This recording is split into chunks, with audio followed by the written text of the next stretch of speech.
let's kick off. So I'll mute myself and you go ahead. No problem at all. Okay, good morning everyone, and welcome to the May webinar, which is about final rollover steps. So as you might have guessed, we'll be going through all the various steps you'll need to do before finally initiating the rollover. We've heard from a few of you that you're doing it in a couple of days, so that's great. But it's just for anyone that's still sort of in the final stages of preparation. We'll just go through everything that's required beforehand. So the usual bit of housekeeping. Today's session is being recorded and will be shared with everyone later this week. So if you'd like to share the recording with a colleague who couldn't attend, or you'd like to revisit anything we've covered in today's session, you'll be able to do so. And of course, we'll also send out a copy of the slides and the Q&A to everyone next week. The audio for the session is available through your computer speakers or by dialing in by phone. If you experience poor sound quality at any time through your speakers, you may want to try dialing in by phone instead, which can be done by accessing your device settings. Oh, I think you've just taken control of the share, Imogen. Yeah, I realised that you weren't actually updating, clicking on, so I thought I'd do that, but now I can't. Sorry, my bad. There we go. Right. Yeah. Oh, gone too far. Okay. Carry on. So yes, so the presenters today are myself, Stephen, Customer Support Advisor, and Imogen, who is our Senior Product Manager. Hopefully you all know us by now. I'm just going to steal the share back, just to grab the notes.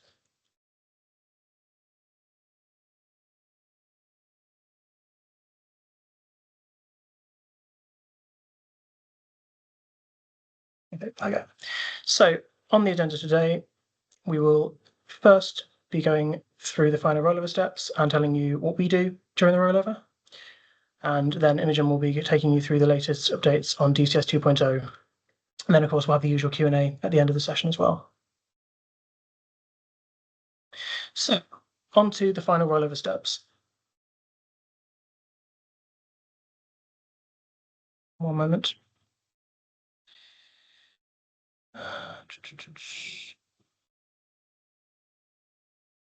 So, what you need to do ahead of rollover is just to check that you're ready. So, hopefully you're familiar with all of those, but there's 4 major preparation steps to go through.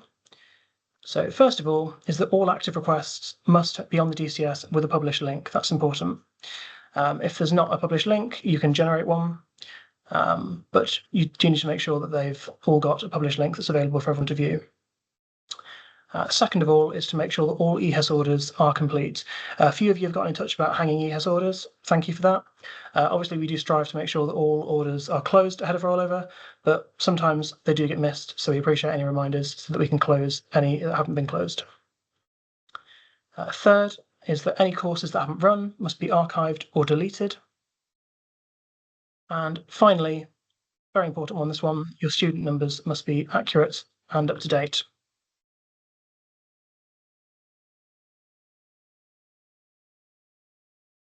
So, once more, the rollover is between the 1st and the 15th of June. And during that period, all you need to do to actually start the rollover process, well, to complete the rollover process, is to navigate to My Institution on the DCS and click on Start Next Academic Year. If, for any reason, you're unable to roll over, please let us know and we can just do that for you. So a question that we get quite often is what happens with active requests? So there's a difference there. So any requests that are in assigned or new active request status will not change after rollover. They will stay the same in the DCS as they were prior to rollover. However, any requests which are in assigning content, ready for release or pending license status will get rolled over to the new academic year, which means that the request ID will be changed and the academic year will be updated to reflect the new academic year, but the links themselves won't change.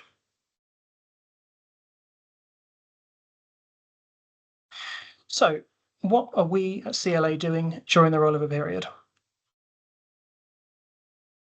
So during the period, we're keeping track of which institutions have initiated the process, and we will update this regularly, and we will send out constant reminders to any institutions who have yet to roll over. Additionally, during the process, it's our standard procedure to implement a code freeze on any changes or updates that are being made to our systems. The reason we do this is to minimize the chance of any disruptions or bugs that may happen if you're changing one thing on the system But of course, myself, Imogen, and Monica will be on hand to help with any problems or questions you have during the rollover period. So if there are any questions or any concerns, please don't hesitate to contact one of us and we'll help you with any questions you might have. And for anyone who is still sending the manual DCRF form, the data teams will be spending time checking the data and uploading it to the system for us.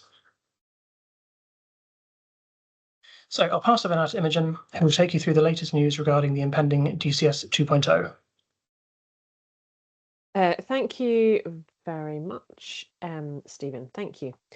Okay, so first up, a quick build update. Last time we talked, this is roughly where we were. So we had built the login, we had users, we had institutions, we could add courses, we could search for books, actually, but not articles, that's new. And we'd completed the integration with check permissions, so we could see whether it was part of the license or not. We had just started to build the content request journey for books, so we were about halfway through. I think we'd got to the beginning of the page and down to the license check part. But now we've completed that journey for the core journey, at least for books, including overrides for ownership and license request, all the way down to generating a link. We have also started on the LMS integration, so that's where we can automatically check your catalogue for ownership. We haven't actually built in the integrations for the specific ones themselves. We've kind of done the plumbing for it and a kind of proof of concept with a dummy one, if you like, and we're in conversation with all of our third-party providers. We're starting work on the API, the DCS API, so that's where we allow third parties to come in and use our API. So that is what some of you actually have bespoke uses of, and that's what the reading list systems use. So we're about halfway through that part. And then we've designed up the in progress. That's currently that's the active request table. We're going to change the name just to try and make it a little bit clearer, because active is also something that we use for active links. So in progress request table, we've got design for, we've got all the things that go around the APIs. We're working on the academic request form, and then various kind of bits around the content request. So enhancing metadata, if you've got changes to the metadata, a change title functionality. So this is something that people have asked for a lot, where if you've already got a content request underway, but then you realize that actually you put the wrong ISBN on it. At the moment, you just have to bin it and start again. It will be possible in most circumstances to change the ISBN at this point, up until you've done something sort of irrevocable, like either spend money on an EHES or SEPs, or actually generate the link. So that's great. And then we're working on things like bulk student management, dashboards, that kind of thing. So these are where the designers were spending their time. So new since we last spoke are the bits in yellow there. So lots happening. We had a release yesterday. It hasn't actually made it into the test system. So this is now 2 weeks old, but I just took the recording this morning. I wanted to show you what a request journey is looking like. So if I press play here, so this is the new system. I'm in search and discover. I'm searching just to try and bring up as much as possible for a random part of an ISBN. You can see I can search by type of content, including now, does this ISBN have anything in the DCS? So I'll select one. So I get the manifestation details as I'd expect. And then the license check. In this case, actually, it was a not found, but I can skim for more detail and then override if I need to. Oh, no, sorry, that was me trying to put the page range in and then moving to a content request. So this is amend metadata. I can amend any of these fields. And then in this case, I've decided that that author was spelled wrong, so I'm putting in a new author. You'll see the authors now are all kind of separate entities, and if they already exist, then they will kind of pre-fill and you can select it. Otherwise, you type it and it will create a new entity. So this is where you would leave a message to us at CLA. And then when I click save, that will send that change for us to look at. It'll be changed in your system, but we'll kind of assess it behind the scenes to make sure it makes sense for the central system before that's updated. So now, continuing with the extract details, chapter info if we need it, etc. I can see there's questions in the chat, so I'm just going to pop over there. While it continues, you can, I mean, this is sort of very similar to normal. The overrides for the license, adding in ownership. Now, this is assuming that I don't have an integrated LMS. I'm going to go to the chat and answer the questions in a minute. Otherwise, I'll I might miss what I'm doing here. So what have I done? Now I'm assigning a course, which, as in the current system, will then enable the rest of the request. So this is extent limits. Is that okay? You'll notice I actually missed confirming that that yes, it's right, even though there's another item. I'll come back to that. So now, okay, the Born Digital, great. Let's have a quick check of the Born Digital extract. Is it looking like what I want? Yes, that seems like what we need. So this is, very similar to normal. Now I should be able to edit that, but because I missed a step up here, I had to go back and make sure I'd completed everything. So in this case, it's yes, confirm that is within extent limits. Now I can select my item, confirm. I could upload a crowdsourced if that's what I want to do. I think I chose, oh no, there we go. So it's the same questions as currently. We do want to add some additional information here, but we're starting with what's there, and then we'll come back and add additional things afterwards. The additional things will be, have you got reflow tagging, and have you got alt text for images? So now that I've done that, I can confirm that that's the one I want and generate the link. That should have generated. Yep, there we go. So now when I click that, it will open I can copy the link and paste it somewhere else, or just click to open. Now at the moment it's just opening in the default reader, and you'll see that we haven't actually added the cover page yet. That's still to come. But this is where we are with the content journey. So the vast majority of it is in place. Now let's have a quick look at questions. Louise, will come back to yours later because it's a bit different. First question was about rollover dates. You can choose which date you roll over between the 1st and the 15th. We don't allocate you a date. We just ask that you let us know which day it is. It's just so that we're not nagging you, sort of going, are you going to roll over? Are you going to roll over constantly? If we know what day you do, we can sort of make a note of that. And also, if we know that there's a lot of people aiming to roll over on a particular day, then things sit in a queue, so it might take a long time, so we can advise you that actually you might be better to wait for a day or two. Because the process is that anyone who clicks the button sits in a queue to roll over, and if you're at the end of a long queue, you might prefer to wait till the next day. Next question, could you tell us more about the 2.0 bulk student management? Does this include updating student numbers? No, I'm afraid that's not what this is about. This is about this is about student authentication. So as currently, you can input your campus IP addresses, and then anyone on campus can just access, or you can put in what we're calling alternative authentication. Many people use this, Shibboleth or Open Athens, something like that. If that's not available to you, then actually, and particularly for smaller universities, some people literally upload the email addresses of students in order that they can then access content by logging in to the kind of content side of the system. So no, this is about bulk update of student emails in order that they can access content.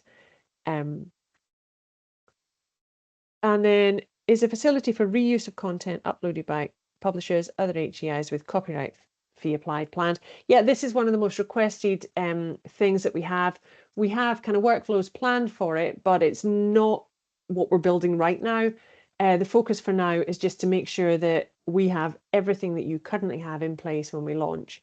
So we're prioritizing current functionality, and then we'll come back. But I absolutely agree, this is something that we must do ASAP, and we do have plans for it. Okay, back to the deck. The next thing I wanted to talk to you about was the timing. So as you know, we've been targeting the 4th of August for launch. So a freeze at the end of July, with that last week of July being kind of testing time, and then you would go live on the 4th of August. The current status, as at the end of May, is that about 70% of our build time has been used. We still have a little bit more than 30% of the build to go. So we're tracking a little bit behind. So that we're going to have to reassess whether that 4th of August date is still achievable. It is still the goal, and it is still what we're working towards. So this is not a change. I just want to give you a kind of heads up that we are looking at it again because we're running just a little bit behind. And I think it's prudent to be looking at that. So our just in case planning, we're working with our partner HEI. So I think I've mentioned this numerous occasions. We've got 5 core partner HEIs who've been feeding in a lot on needs and feedback on the build, things like that. So we've been looking at, if we do need an alternative timeline, what are the factors we should take into account? And we will absolutely build that around the needs. So obviously September and October are peak time, and we will avoid doing anything radical during that period. And we've been hearing that the Christmas holidays actually can start earlier in December than Christmas, so we would try and avoid any disruption with absences there as well. As I say, this is just in case planning. The goal is still August, but we will keep you updated and we'll give you as much warning as possible as we can of any change if it becomes necessary. I just wanted to flag straight away that we're looking at this because I think it's useful for you to know. Should the change to DC 2.0 be seamless in terms of those of us who already have integration between? Well, there is a good question, Duncan. I will be covering that in the FAQs I've had already. So I've had this FAQs form live for a little while now, and we've had some questions which have been really, really helpful. And then I've had some more in conversations with our partner HEIs, which I'm going to go through a couple of key questions now. And then I'm going to give you the link to the form again, because we're going to be building out I think we've got enough now to build an FAQ document and start our log, which we'll add to the current knowledge base. So first question, what's going to happen with LMSs? So that's the library catalogue. So in this case, my animation's gone funny. In this case, the DCS, we use their API, so we build to them basically. We are currently, this is live build at the moment, so we are currently in the process of rebuilding all of these integrations. The plumbing is already in place, and we're looking at rebuilding them now. The idea is that we build so that they work in exactly the same way as they currently do. We'll bring the vast majority of your data over with us. Should we need to reset passwords or anything, we'll obviously be in touch with specific people who use that LMS. But in the majority of cases, we can just port your user data over. We are in discussions with each of the suppliers to make sure that the transition is smooth and make sure that actually things are working as they should. and these are the integrations that we have currently with library systems. So we're actively speaking with all of these people, and we'll make sure that yes, it should be seamless. RLMSs, so reading list systems.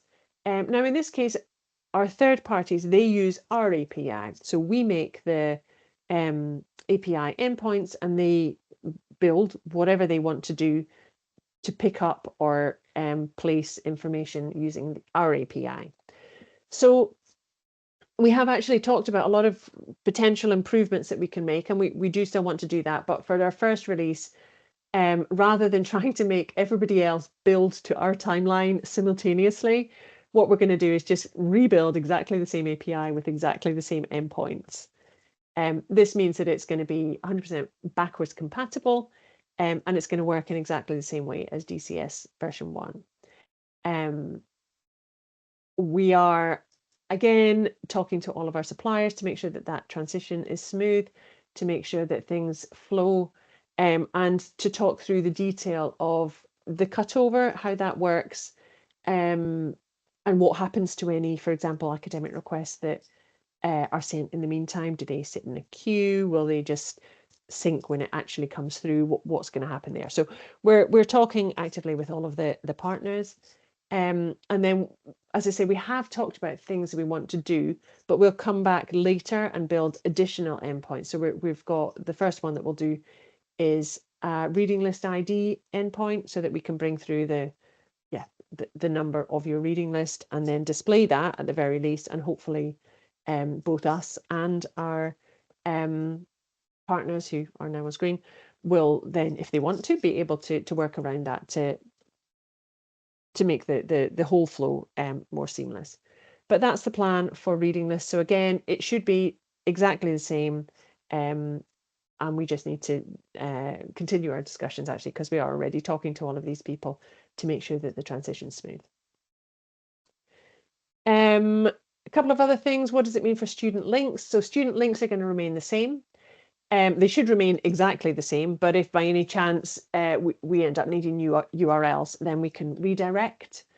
You won't need to update them in any places. Similarly, student request IDs, they'll remain the same. Should it be necessary, we can redirect. Again, no need for you to update anywhere. And that's particularly important because that's what our reading list systems are calling. So yeah, it's critical that they remain exactly the same. Right, so that's all I've kind of wanted to share with you today. Other things I've either talked about last time. I think, well, April, I was on holiday last month, and yes, it was delightful, thank you. But March, we had quite a few FAQs, so do feel free to check back on those if there's other things.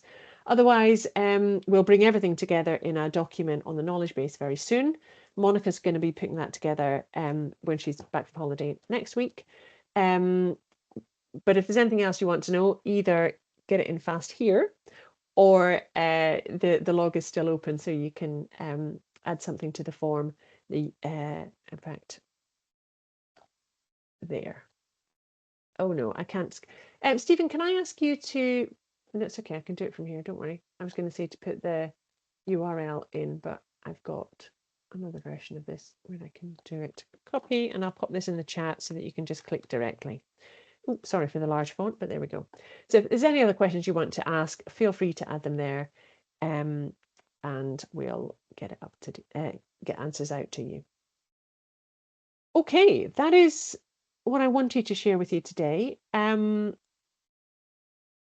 Any questions? I think we've gone back to everything that was in the chat so far.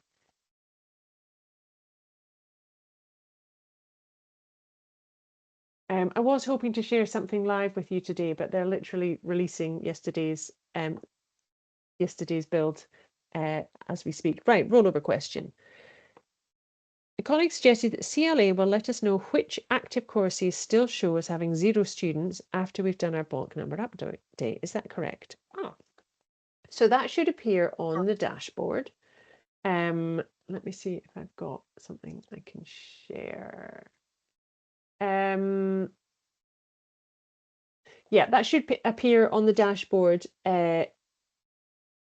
I'm trying to remember exactly where it appears.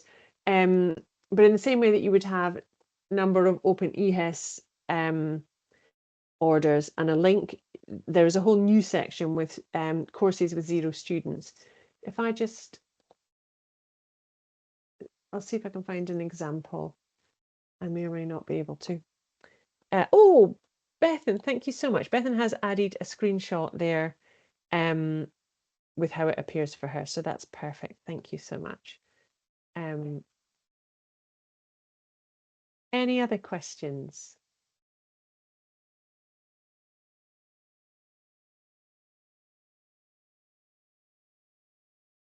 A few weeks ago, I sent a request to see if we could change some metadata to the CLA via the old change request button. Haven't received any response. Oh, interesting. Thank you for that. No, the current system should definitely be working, but we did have a glitch. Essentially, well, let's be straight up. Our help desk system issued a platform update, a UI update, and it appears that that paused for 3 days, emails coming in and out. So that was mostly noticed in EHES requests. Thankfully, we were able to run an EHES report and discover anything that hadn't come through, and that's all now resolved. But it is possible that if it was between the 12th and 14th of May, it might not have reached us. And I don't think we have another way to look at that. So if you want to resend it, we should get it now. Yeah, I'm sorry about that. I hadn't thought about these types of emails.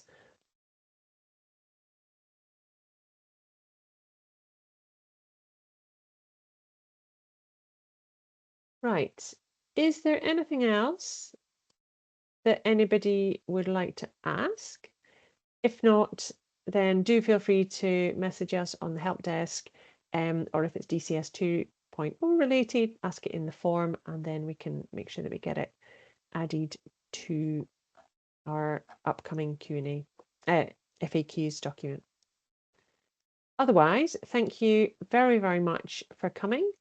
Next month, we'll have a further update about the DCS 2.0 and migration, build update, the usual. And then we'll also, I think, look ahead to permissions rechecks. And anything else that you'd like us to cover, please drop me an email or drop the help desk an email, and we'll see what we can do. Right. Well, thank you very much for joining. Have a lovely rest of day and weekend when it comes, and take care. Thank you.